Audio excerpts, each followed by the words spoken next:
علماء کرام نے ایسے لوگوں کے سامنے خواب بتانا اور اس کی تعبیر لینا منع فرمایا ہے جن کو اس خواب کی تعبیر کا ہنر نہ آتا ہو۔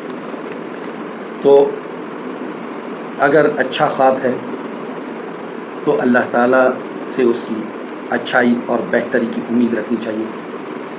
یہ اس طرح سے ایک بندہ تھا جس نے خواب دیکھا کہ اس کا ایک پیر مشرق میں ہے اور ایک پیر اس کا مغرب میں ہے، یعنی زمین کے مشرقی کنارے پہ ایک پیر ہے اور زمین کے مغربی کنارے پہ ایک پیر ہے۔ تو وہ چل پڑا پریشان ہو کر کے کہ اب اس خواب کی کیا تعبیر ہوگی۔ وہ تعبیر صاحب تعبیر جو ہوتے ہیں تو جن کے پاس یہ علم ہوتا ہے اس کے پاس چل پڑا۔ تو راستے میں اس سے ایک شخص ملا، تو اس نے اس سے کہا کہ بھائی بڑے پریشان ہو، کیا بات ہے، کہاں جا رہے ہو؟ تو اس نے کہا کہ میں ایسے خواب کی تعبیر سنانے والے کے پاس جا رہا ہوں۔ تو اس نے کہا کیا کوئی برا خواب دیکھا ہے؟ اس نے بولا ہاں ایک خواب دیکھا ہے، تو اس کی تعبیر پوچھنے کے لیے جا رہا ہوں۔ بولا کیا خواب دیکھا ہے؟ بولا خواب یہ دیکھا کہ میرا ایک پیر جو ہے وہ اس زمین کے مشرقی کنارے پہ ہے اور دوسرا پیر زمین کے مغربی کنارے پہ ہے، تو اب اس کی تعبیر پوچھنے کے لیے جا رہا ہوں۔ بولا اس کی کیا شکر ادا کرو کہ تم دو ٹکڑے نہیں ہوئے، تم بیچ میں سے چیرے نہیں ہیں، یا شکر ادا کرو، کیا تعبیر پوچھنے کے لیے جا رہا ہوں۔ مگر وہ جناب صاحب چل پڑا۔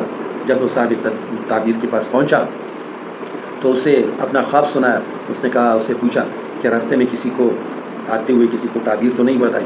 نہیں، مطلب خواب سنایا تو نہیں؟ تو اس نے بولا ہاں ایک شخص تھا، اسے میں نے خواب سنایا۔ تو بولا اس نے کیا تعبیر نکالی؟ اس نے بولا کہ اس نے کہا کہ شکر ادا کرو کہ تم چھلے نہیں، یعنی دو ٹکڑے نہیں ہو گئے، تمہارا ایک پیر کہیں مشرق میں کہیں مغرب میں دوسرا، تو شکر ہے کہ تم بیچ میں سے چیرے نہیں ہیں۔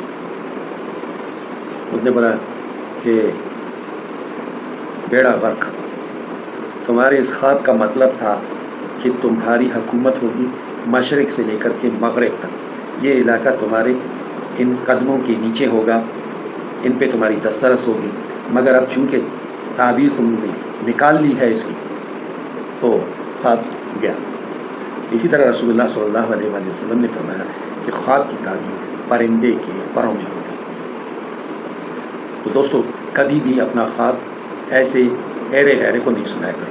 ہاں اگر برا خواب ہے تو اس کے لیے یہ ہے کہ جب برا خواب دیکھ کر کے آپ بیدار ہوتے ہیں تو پھر یہ دعا مانگیں جو رسول اللہ صلی اللہ علیہ وآلہ وسلم نے بتائی ہے، اعوذ باللہ من شر حاذی الرؤیا۔ یہ دعا مانگ کر کے بائیں کندھے، یہ جو بایاں کندھا ہے اس کی طرف منہ کر کے ایسا ایک دفعہ ایسا تھو کر کے ایسا، تو پھر دوسری بار پھر یہی دعا مانگیں اور یہی عمل کریں، پھر تیسری بار پھر ایسا یہی دعا مانگیں اور یہی عمل کریں۔ یہ ہے کہ 3 دفعہ کہہ کر کے بائیں کندھے کی طرف منہ کر کے تف کرنا، یہ رسول اللہ صلی اللہ علیہ وآلہ وسلم نے بتائی ہے یہ طریقہ۔ تو امید ہے کہ ہم کسی ایرے غیرے کے سامنے اپنا خواب ظاہر نہیں کریں گے اور خود ہی برے خواب سے جو ہمیں برا لگتا ہے اس سے اللہ تعالیٰ کی پناہ مانگیں گے، اور جو اچھا خواب ہے اس کے ساتھ اللہ تعالیٰ کی مدد مانگیں گے اور حسن ظن رکھیں گے۔ دوستو اگلی ویڈیو تک اجازت دیجیے، اللہ حافظ۔